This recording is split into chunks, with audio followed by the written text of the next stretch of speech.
Welcome to channel general knowledge by Ajay Kumar. आज हम class 12 macroeconomics money and banking का MCQ question को discuss करेंगे।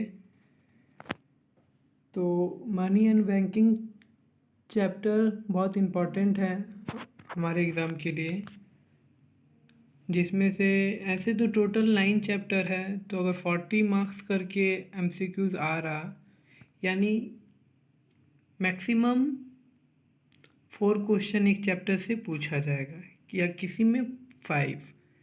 तो 4 या 5 क्वेश्चन ज़रूर एमसीक्यूज़ रहेगा इस चैप्टर से भी। तो उस बेसिस पे सारा चैप्टर इम्पॉर्टेंट है, तो ये चैप्टर भी बहुत इम्पॉर्टेंट है।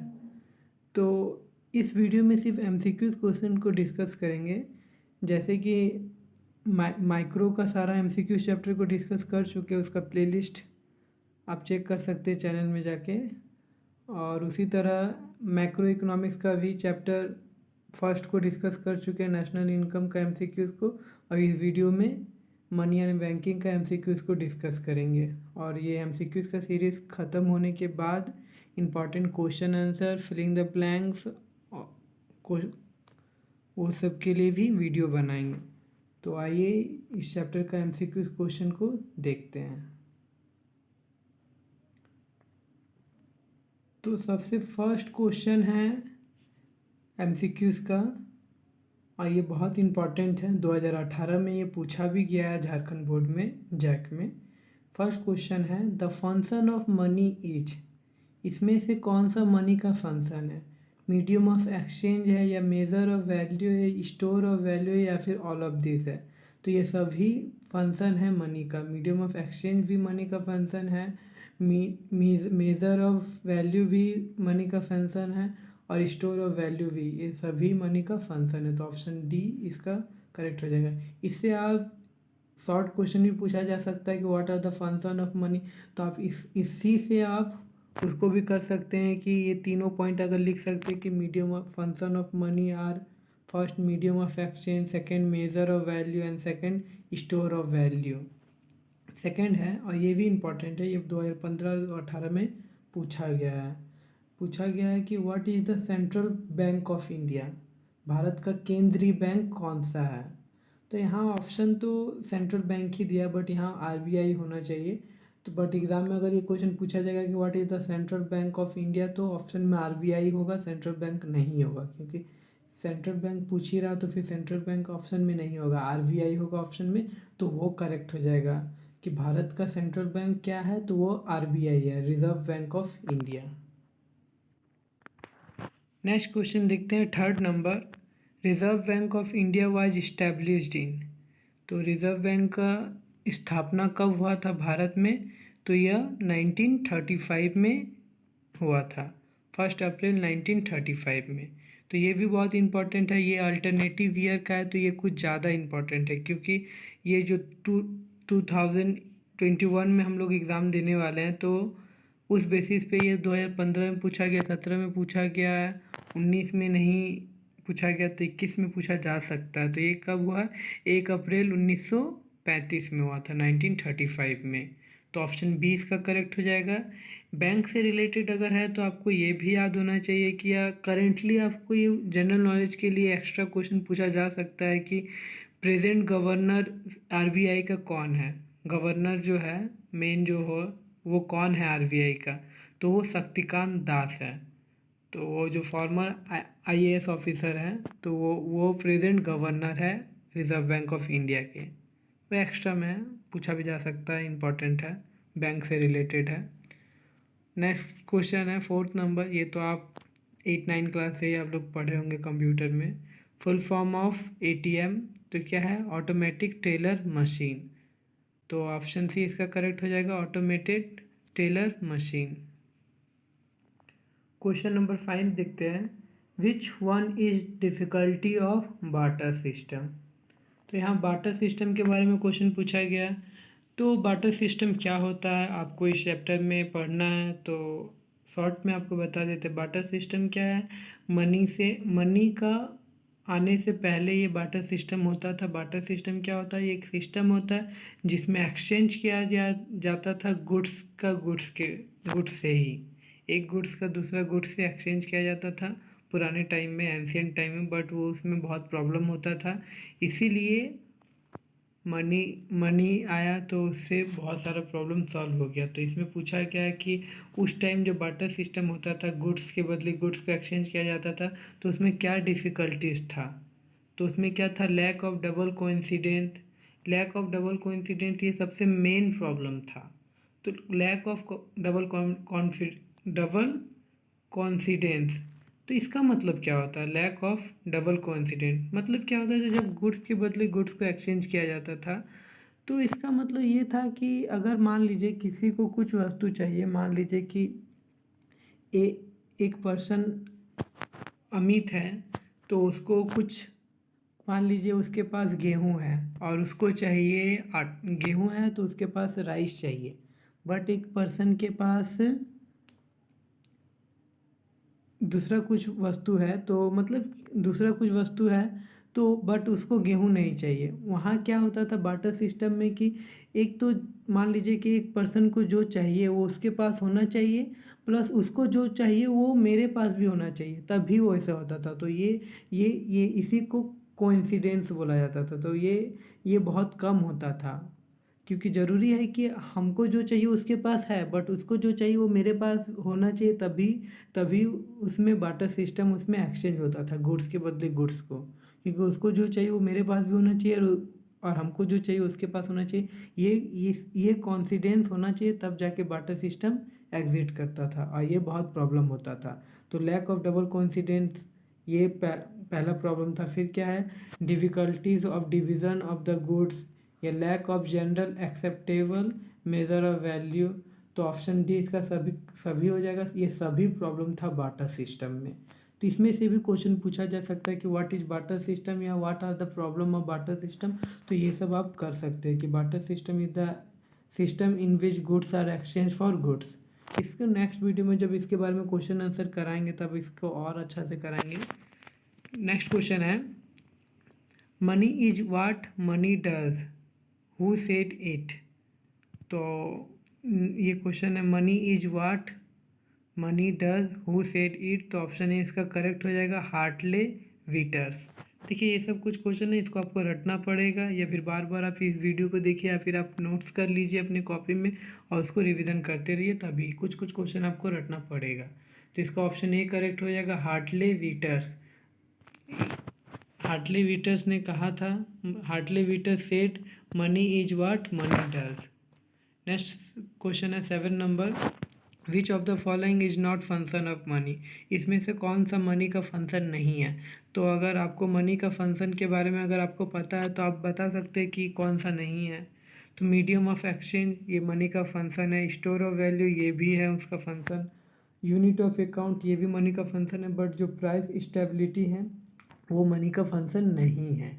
क्योंकि प्राइस जो होता है वो पैसा से डिपेंडेबल नहीं होता, वो गुड्स का डिमांड और सप्लाई के बेसिस पे वो प्राइस होता है। वो मनी से कोई मतलब नहीं होता है प्राइस स्टेबिलिटी। तो ये प्राइस स्टेबिलिटी मनी का फंक्शन नहीं होता है। तो ऑप्शन डी इसका करेक्ट हो जाएगा।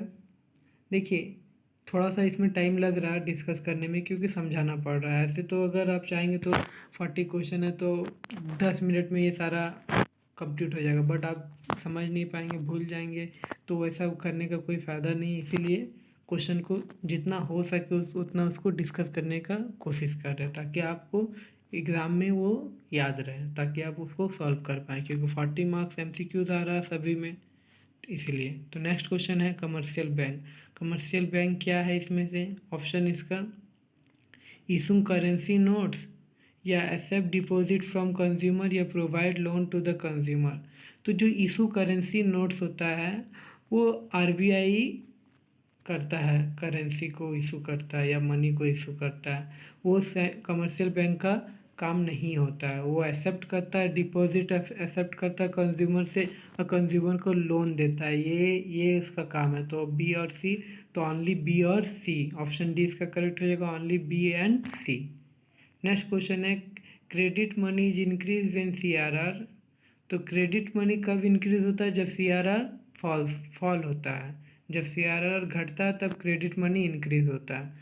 तो ऑप्शन ए इसका करेक्ट हो जाएगा। इसको आपको रटना पड़ेगा, या फिर आपको इस कॉन्सेप्ट को समझ जाएंगे तो ठीक है, बट ज़्यादा टाइम नहीं है तो आप रट सकते हैं, बट कॉन्सेप्ट को समझेंगे तो और अच्छा है। तो ऑप्शन ए इसका करेक्ट हो जाएगा। Credit money is increase when CRR falls. Next question है, what is true for the central bank? इसमें से कौन सा सेंट्रल बैंक के लिए स्टेटमेंट ट्रू है ऑप्शन में से? तो apex banks of the country, apex मतलब जो बैंकों का बैंक होता है उसी को एपेक्स कहा जाता है। तो सेंट्रल बैंक क्या है? वो सभी बैंक का बैंक होता है। जैसे हम लोग के लिए बैंक है नॉर्मल, और नॉर्मल जितना भी बैंक है वो, बट जितना भी बैंक है उसके लिए बैंक होता है RBI, और RBI हम लोग का सेंट्रल बैंक है। तो apex bank of the country है, वो ऑनरशिप द गवर्नमेंट है, ये भी उसका फंक्शन है। Regulate the entire banking system in India, जो सेंट्रल बैंक होता है वो पूरा बैंकिंग सिस्टम को रेगुलेट करता है। तो ऑप्शन डी इसका करेक्ट हो जाएगा, ऑल द अबव। इसमें से सभी स्टेटमेंट सेंट्रल बैंक के लिए ट्रू है।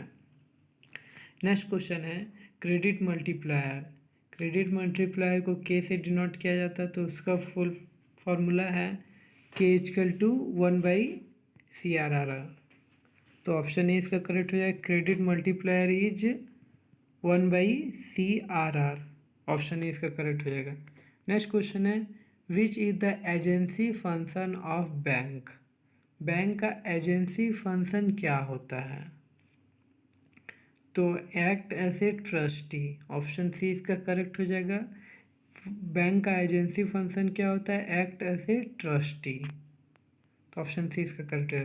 नेक्स्ट क्वेश्चन है, which function is the secondary function of commercial bank? Commercial bank का सेकेंडरी फंक्शन क्या होता है? तो एजेंसी फंक्शन होता है, जनरल यूटिलिटी फंक्शन होता है, सोशल फंक्शन होता है, और ऑल ऑफ दिस होता है। तो ऑप्शन डी इसका करेक्ट हो जाएगा, all of this. Next question है, which types of loan is advanced by commercial bank? तो ऑप्शन डी इसका करेक्ट हो जाएगा, cash credit, overdraft, loan and advance. Option D इसका करेक्ट हो जाएगा। अगर आप नोट्स नहीं कर सकते हो तो आप इसको स्क्रीनशॉट लेके भी रख सकते हैं, ताकि एग्ज़ाम से पहले आप इसको रिवीजन कर सकते हैं।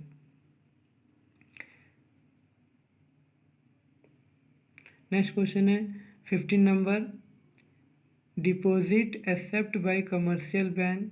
कमर्शियल बैंक डिपॉजिट को एक्सेप्ट करता है किस तरीके से? तो करेंट डिपॉजिट, या सेविंग डिपॉजिट, या टाइम डिपॉजिट, या ऑल ऑफ दिस।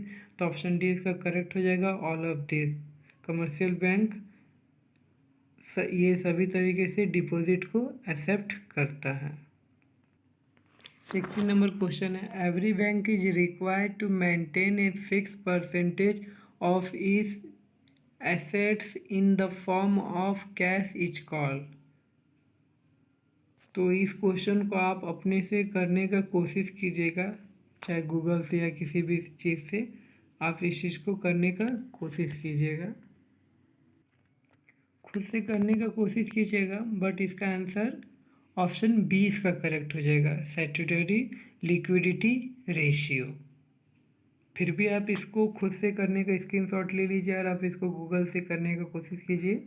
थोड़ा सा इसमें डाउट था इसीलिए आपको बोले, बट इसका आंसर स्टैट्यूटरी लिक्विडिटी रेशियो ही होगा।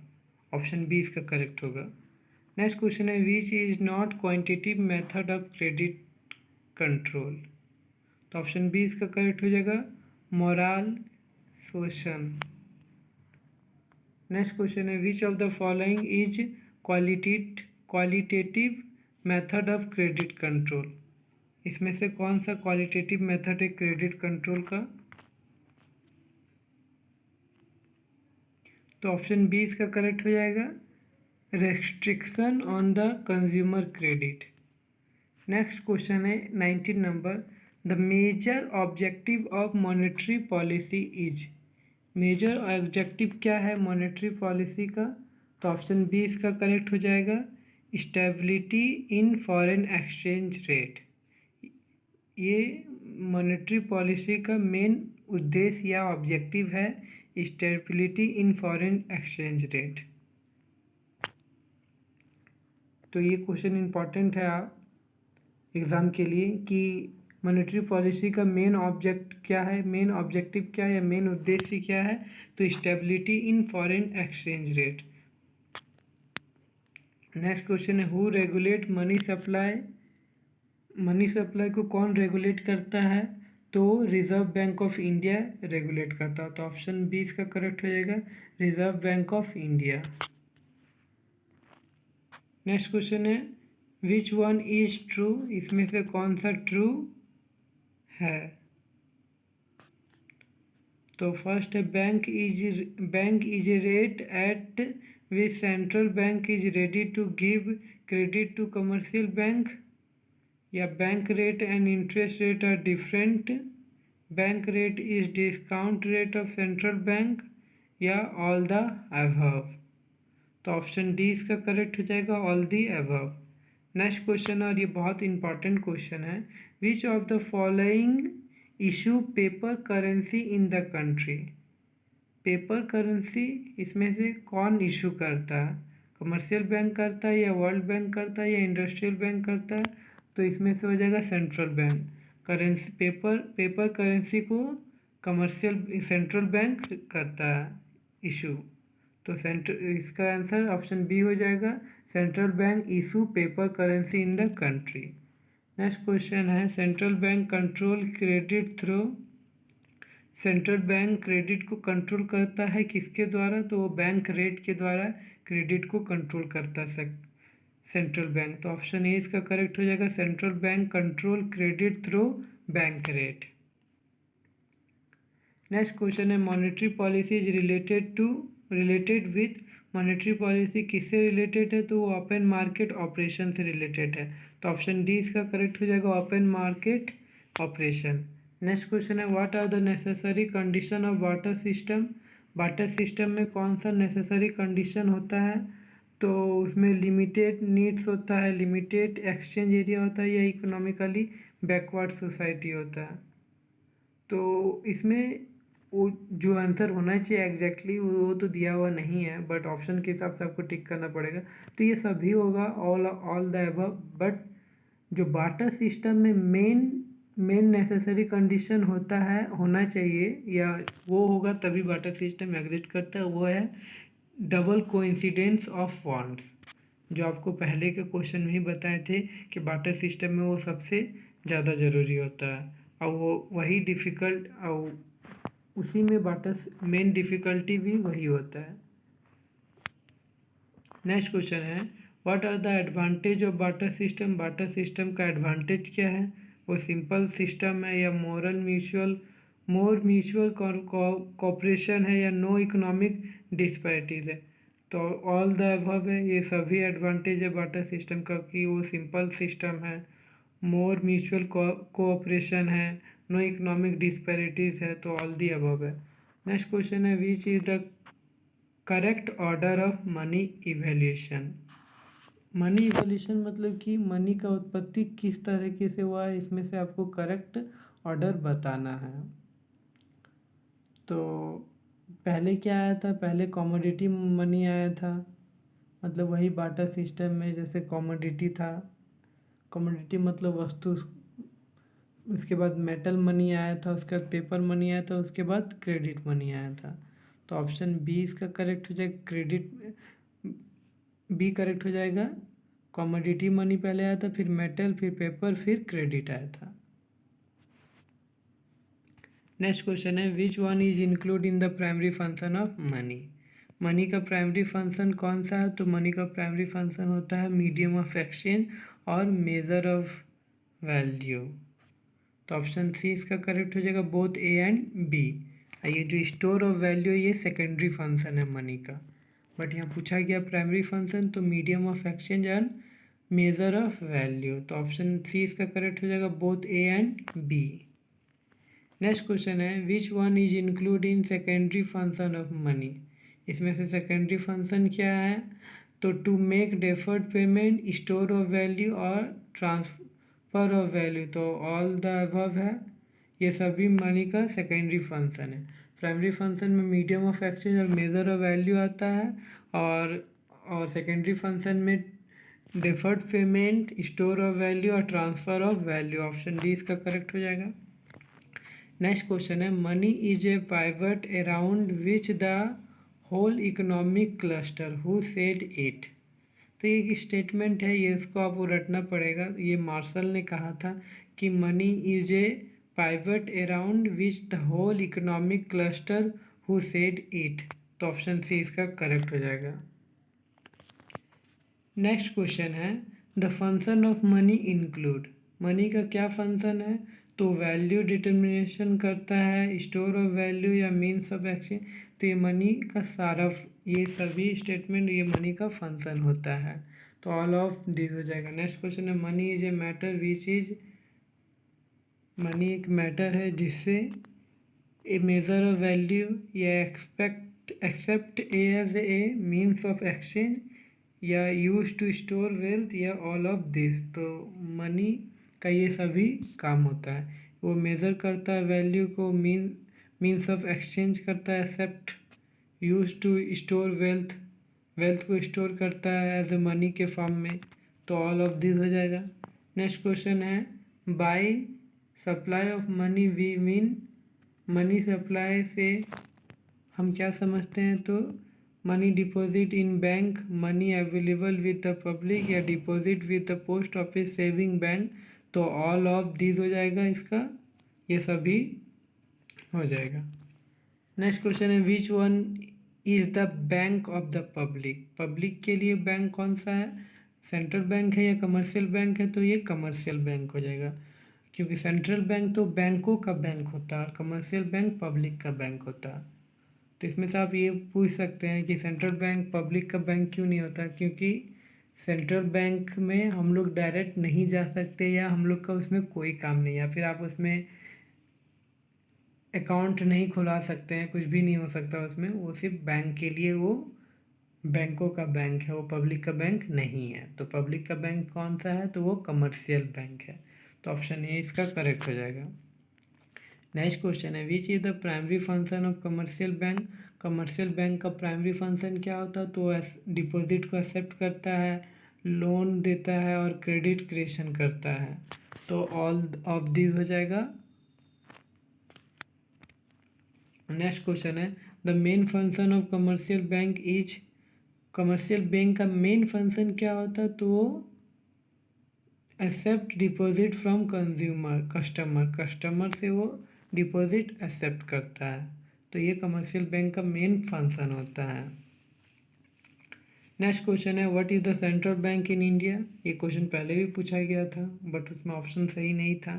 फिर से ये क्वेश्चन पूछा गया कि सेंट्रल बैंक इंडिया का कौन सा है? तो वो आरबीआई है, central reserve Bank of India. और इसका गवर्नर है अभी के शक्तिकांत दास। नेक्स्ट क्वेश्चन है, which of the following is a function of central bank. Central bank का क्या फंक्शन होता है? तो monopoly of note issue, note को इशू करता है। Banker of the government, government का भी बैंक होता है, बैंकों का भी बैंक होता है, banker of the government. Next है, custodian of foreign exchange reserve. All of the above, ये सभी फंक्शन सेंट्रल बैंक का फंक्शन होता है। नेक्स्ट क्वेश्चन है, main function of central bank is. Central bank का मेन फंक्शन क्या होता है? तो बैंकर है, बैंकर ऑफ द बैंक या बैंकर ऑफ द गवर्नमेंट वो है, एजेंट है, adviser of the central government, central bank government का एडवाइज़र है, बैंकर ऑफ द बैंक है, इशूइंग करेंसी नोट्स। तो ये सभी मेन फंक्शन है सेंट्रल बैंक का। तो ऑल ऑफ दिस हो जाएगा, ऑप्शन डी इसका करेक्ट हो जाएगा। नेक्स्ट क्वेश्चन है, in India 1 rupee note is issued by. Bharat में 1 रुपी नोट को कौन इशू करता है? तो ये finance ministry of government of India issue करता है 1 रुपी नोट। और इसके अलावा जो भी है वो आरबीआई इशू करता है। सिर्फ 1 रुपी नोट को ये finance ministry of government of India issue करता है। ये थोड़ा सा यूनिक क्वेश्चन है, क्योंकि ऐसे तो आपको पता होगा कि जितना भी नोट्स वगैरह है वो आरबीआई इशू करता है, बट 1 रुपी नोट्स जो है तो वो finance ministry of government of India issue करता है। तो ये थोड़ा सा यूनिक क्वेश्चन है, ये आ सकता है एग्जाम में। तो ऑप्शन बी इसका करेक्ट हो जाएगा। नेक्स्ट क्वेश्चन है, the commercial bank. Commercial bank क्या है? तो वह डिपॉजिट को एक्सेप्ट करता है, लोन देता है प्रोवाइड लॉकर फैसिलिटी, वो लॉकर फैसिलिटी प्रोवाइड करता, तो ऑल ऑफ दिस इसका हो जाएगा, ऑप्शन डी करेक्ट रहेगा। नेक्स्ट क्वेश्चन है 14 बिग सीडियस commercial bank in India were nationalise in, तो in which year were commercial bank nationalise in India, Bharat में कमर्शियल बैंक कब नेशनलाइज किया गया था, राष्ट्रीयकरण कब किया गया था, तो 1969 में किया गया था, इंदिरा गांधी के द्वारा किया गया था 1969 में। नेक्स्ट क्वेश्चन है through which method we can draw money from bank, किस मेथड से हम लोग मनी को विड्रॉ कर सकते हैं, निकाल सकते हैं बैंक से, तो इसका ऑप्शन देखिए विड्रॉ फॉर्म या फिर चेक या एटीएम, तो ये ऑल ऑफ दिस हो जाएगा, ये सभी माध्यम से द्वारा हम लोग बैंक से पैसा निकाल सकते हैं। नेक्स्ट क्वेश्चन है which is the major objective of credit control, credit control का मेजर ऑब्जेक्टिव क्या होता है, मेन उद्देश्य क्या होता है, तो to maintain price stability, to stabilise exchange rate, या to promote production and employment, या ऑल दी अबव, तो इसका ऑप्शन डी इसका करेक्ट हो जाएगा। जो क्रेडिट कंट्रोल का मेन ऑब्जेक्टिव ये सभी होता है, प्राइस स्टेबिलिटी करता है, एक्सचेंज रेट करता है, स्टेबलाइज एक्सचेंज रेट करता है, प्रोमोट प्रोडक्शन एंड एम्प्लॉयमेंट करता है क्रेडिट कंट्रोल। नेक्स्ट क्वेश्चन है which types of currency is issued by central bank, central bank किस तरह का करेंसी को इशू करता है,